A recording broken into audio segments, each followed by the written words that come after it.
The Ugandan president held an extraordinary press conference with Kenyan journalists at the Entebbe airport in Uganda, where he moved to ease tension that has been building over the last 2 days. This follows his remarks over the disputed Migingo Island and the violent reaction by Kibera residents to the boundary dispute. I use the word Jaruo. That's true. Is Jaruo an insult? The mad ones I talked about are the ones who uprooted the railway.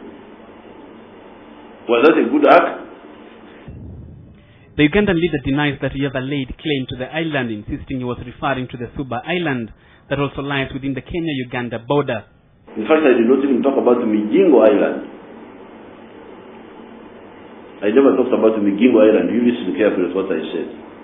Because I knew that Migingo Island is under verification. But Suba Island, the island is in Kenya, but the water is in Uganda.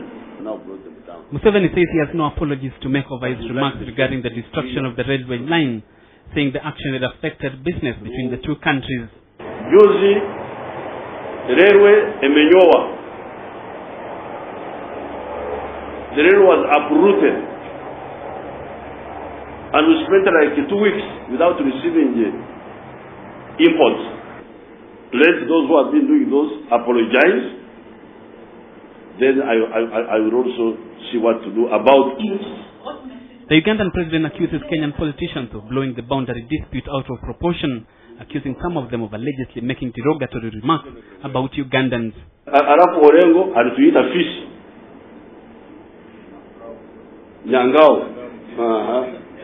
So Museveni says he is optimistic the recently launched survey to establish the true ownership of the island would resolve the conflict, and criticized Kenyan members of parliament who want the United Nations to intervene. How can we fail to solve this problem? And then we say, please, UN, wazungu, come, msaidie, sisi tumeshindwa. This is a vote of no confidence among ourselves. President Museveni says Uganda would respect the outcome of the survey and that its security forces would leave the disputed island once the conflict is resolved. Diplomatic experts are concerned that unless urgent action is taken to resolve the dispute over the ownership of Migingo Island, it has the potential of straining Kenya's relations with Uganda. They are even more concerned that the dispute could undermine the realization of a united East African community. Emmanuel Salam, KTN, Entebbe, Uganda.